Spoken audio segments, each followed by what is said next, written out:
नमस्कार दोस्तों, मैं अविनाश दास रेशनल कबीर यूट्यूब चैनल में आप सबका हार्दिक स्वागत करता हूं। साथियों, चैनल को सब्सक्राइब करें, यदि नहीं किए हैं तो लाइक करें, वीडियो को कमेंट भी लिखें और शेयर ज़रूर करें। दोस्तों, शेयर नहीं करेंगे तो वीडियो आगे नहीं बढ़ पाती है, क्योंकि यह छोटा चैनल है, हमारे सब्सक्राइबर कम हैं, इसलिए कंपनी शेयर नहीं करती है। दोस्तों, आपके ही दया से, कृपा से इसका जो है शेयर होता है और आगे जाता है, इसलिए सभी ग्रुपों में जिनको भी विचार अच्छे लगें सभी मित्रों में ज़रूर पहुंचाएं। दोस्तों, मैं आज इस बात को लेकर के आया हूं कि मोटिवेशन का जीवन में बहुत बड़ा महत्व है। दोस्तों, प्रेरक प्रसंगों का जीवन में बहुत बड़ा महत्व है। प्रेरक प्रसंगों को सुन सुन के हमारे बच्चे एजुकेटेड होते हैं, मोटिवेट होते हैं और आगे जो है आज जैसे हैं उससे बेहतर बन करके काम करते हैं। इसी प्रकार से जो डीमोटिवेट का जो है दोस्तों, उसका भी इम्पोर्टेंस है। किसी को डीमोटिवेशन के द्वारा उसको जो है नीचे गिराया जा सकता है, उसके मन में हतोत्साहित उसको करके उसको अंदर में जो है हीन भावना पैदा किया जाता है। जैसे महाभारत में आपने देखा होगा कि मामा शल्य कर्ण को डीमोटिवेट करता था और उसका मनोबल तोड़ने में लगा रहता था, और इधर जो है श्री कृष्ण अर्जुन का मोटिवेशन करता था, उसको जो है उसको मनोबल बढ़ाने में लगा हुआ रहता था। तो इस प्रकार से दोस्तों, इस प्रकार से प्रसंगों का प्रभाव पड़ता है। आज के प्रसंग में लेखक ने ये बताने का कोशिश किया है दोस्तों कि ब्राह्मण तो पवित्र जाति है, ये है, उसमें सब प्रकार से अच्छी बातें होना स्वाभाविक है। दूसरे नंबर की जाति जो क्षत्रिय है, उसमें भी बहुत कुछ अच्छी बातें होना स्वाभाविक है, और शाकाहार का होना स्वाभाविक है, अहिंसा का होना स्वाभाविक है, भक्ति भाव का होना स्वाभाविक है, सेवा परोपकार का होना स्वाभाविक है। लेकिन शूद्र एक ऐसी जाति है कि वो जन्मजात जो है ऐसे स्वभाव को लेके पैदा हुआ रहता है कि उसमें कोई संभावना, कोई गुंजाइश नहीं होती कि वो जहाँ है उससे बेहतर जी सके। इसलिए जो है ये सब पूर्व जन्म के कर्म से होता है, इस जन्म से कुछ होने वाला नहीं है। इस बात को मजबूती से बताने के धर्म ग्रंथ हमको कोशिश करते हैं। इसी पर्दा को खोलने के लिए दोस्तों मैं वीडियो बनाता हूं कि इससे हम ऊपर उठें, इस अंधेरे से बाहर निकलें, ये धर्म वर्म के पाखंड से अपने आप को निकालें और जो है आगे अपने जीवन की उन्नति के लिए प्रकृति की पढ़ाई करें, अपने आप की पढ़ाई करें और सच को जानें। इसके लिए ये रेशनल कबीर यूट्यूब चैनल काम करता है दोस्तों। तो आज मैं प्रसंग के माध्यम से बताना चाहूँगा कि विभांटक ऋषि के साथ जो है राजा सुमति की वार्ता हो रही है, और विभांटक ऋषि ने जब उसकी प्रशंसा की, उसके अच्छे गुणों की प्रशंसा की और कहा तुम्हारे कुल में यह तो स्वाभाविक ही है, क्योंकि राजा क्षत्रिय था। तो आगे चल कर के दोस्तों प्रश्न उत्तर के दौरान जो है वो सुमति अपने पूर्व जन्म के बारे में बताता है कि पूर्व जन्म में जब वो शूद्र था तो कैसा था, आज क्षत्रिय है इसलिए ऐसा अच्छा है, लेकिन पूर्व जन्म में जो है वो शूद्र था और कैसा उसका जीवन था उसको इस प्रसंग में बता रहा है, ताकि लोगों को ऐसा लगे कि शूद्र तो ऐसा होता ही है, ऐसा ही होगा, वो प्राकृतिक है, उसको जो है ब्रह्मा ने ऐसा ही बनाया है। इस बात को साबित करने का धर्म ग्रंथों के माध्यम से प्रयास किया जाता है दोस्तों, और इसी बात से पर्दा उठाने का काम रेशनल कबीर यूट्यूब चैनल करता है।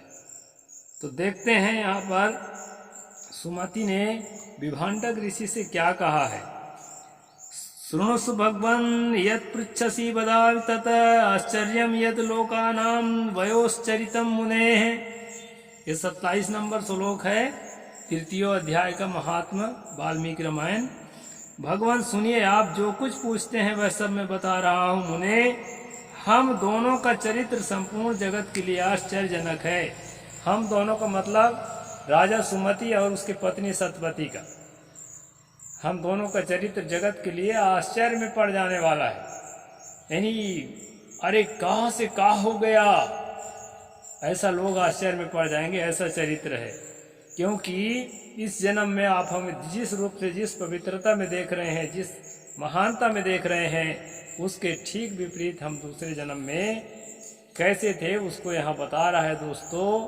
तो मैं श्लोक को छोड़ करके और केवल अर्थ को आज पढ़ूंगा, ताकि जो है समय कम लगे और छोटे ही वीडियो में मैं पूरी बात बता सकूं। कहता है दोस्तों, साधु शिरोमणि, पूर्व जन्म में मैं मालती नामक शूद्र था, सदा कुमारक पर ही चलता था और सब लोगों के अहित साधन में संलग्न रहता था। यहाँ पर सुमति राजा कहता है कि मैं पहले जन्म में मेरा नाम मालती था और मैं शूद्र जाति का था, ओबीसी था कहने का मतलब। और क्या करता था, सदा कुमार्ग पर चलता था, मतलब गलत रास्ते पर ही सदा चलता था, मानवता के रास्ते से हटकर चलता था। और क्या क्या करता था वो सारी बातें यहाँ बताया गया है दोस्तों। सब लोगों के अहित साधन में संलग्न रहता था, यानी दो लोग कैसे लोगों का काम बिगड़े, दिन रात मेरा ये प्रयास रहता था कि लोगों का काम मैं कैसे बिगाड़ूं, बिगाड़ानंद। तो आगे कहते हैं कि दूसरों की चुगली खाने वाला, चुगली करता था वो, यहाँ का वहाँ का निंदा चुगली, गाली निंदा झूठ चुगली, ये सब में मैं जुटा रहता था। धर्म द्रोही था, धर्म के खिलाफ चलता था। देवता संबंधी द्रव्य का अपहरण करने वाला था, यानी मंदिर वंदिर में चोरी कर लेता था जहाँ चढ़ावा चढ़ा हुआ है। तो इस प्रकार से अपहरण करता था। महापातकियों के संसर्ग में रहने वाला था और इसी तरह से मेरी संगत भी थी। चोर बदमाश, झूठा, छली कपटी, ऐसे लोगों के साथ मैं रहता था और मैं देव संपत्ति से ही जीविका चलाता था।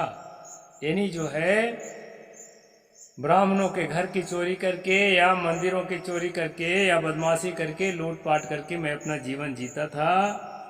गौ हत्या, गाय को भी हत्या करके खा जाते थे। ब्राह्मण हत्या और चोरी करना, यही अपना धंधा था। ब्राह्मण की हत्या करना, गाय की हत्या करना और चोरी करके खाना। राजा सुमति बता रहा है कि यही हम जो है मालती नाम के शूद्र के रूप में जन्मे थे, उस समय करते थे। आज क्षत्रिय रूप में जन्मे, इसलिए इतना बढ़िया धार्मिक, सदाचारी और जो है परोपकारी और समाज कल्याण में जुटा हुआ दिख रहा हूं। तो आगे क्या कहता है दोस्तों, गो हत्या ये धंधा था। मैं सदा दूसरे प्राणियों की हिंसा में ही लगा रहता था। प्रतिदिन दूसरों से कठोर बातें बोलता, पाप करता और वेश्याओं में आसक्त रहता था, यानी वेश्यागर्दी भी करता था। इस प्रकार कुछ काल तक घर में रहा। फिर बड़े लोगों की आज्ञा का उल्लंघन करने के कारण जब बहुत ज़्यादा अत्याचार करने लगे तो दबाव डाला गया, क्योंकि बड़ी जाति के लोग दबाव डालते हैं और परिवार के लोगों को उकसाते हैं और जो है उसको परेशान करने के लिए विवश करते हैं। ऐसा देखा गया है दोस्तों।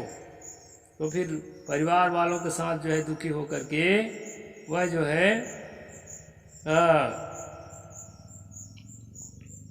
भाई बंधुओं ने मुझे त्याग दिया और मैं दुखी होकर वन को चला आया।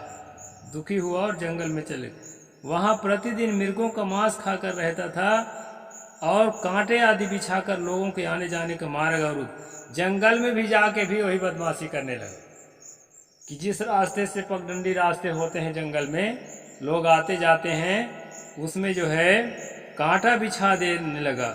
इस तरह अकेला बहुत दिन तक भोगता हुआ उस निर्जन वन में रहने लगा।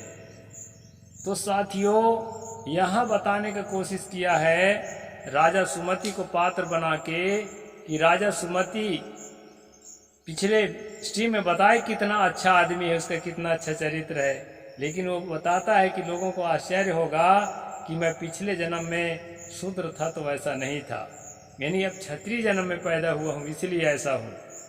तो साथियों, हालांकि इसी वाल्मीकि रामायण में क्षत्रिय जन्म लेने वाले राम को, सीता को आगे मांस खाते हुए, मदिरा पीते हुए दूसरा पार्ट नंबर दूसरा भाग में उत्तरकांड इत्यादि में मैं दिखाऊंगा। अभी तो शुरू किया हूँ पढ़ाई। तो ये महात्मा में क्षत्रिय को भी ब्राह्मण की तरह पवित्र बताने का कोशिश किया गया है, और आगे जो आएगा वो तो बताया ही जाएगा।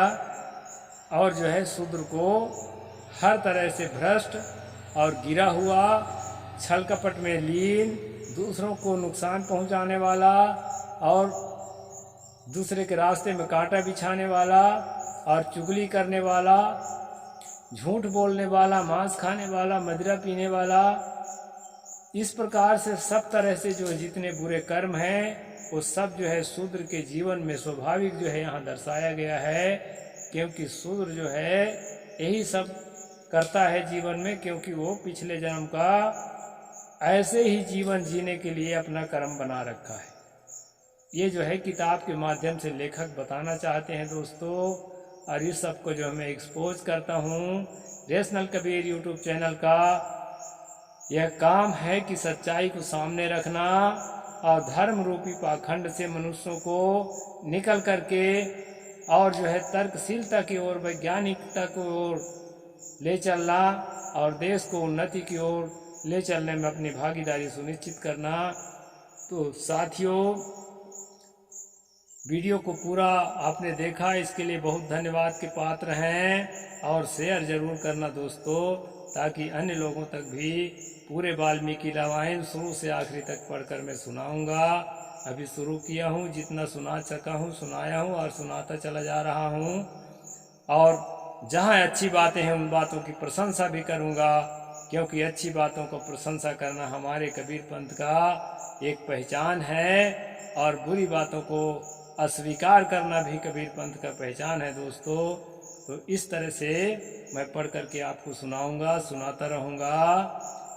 तो अब विदा लेते हैं दोस्तों। साहिब बंदगी, जय जोहार, जय भीम, जय भारत।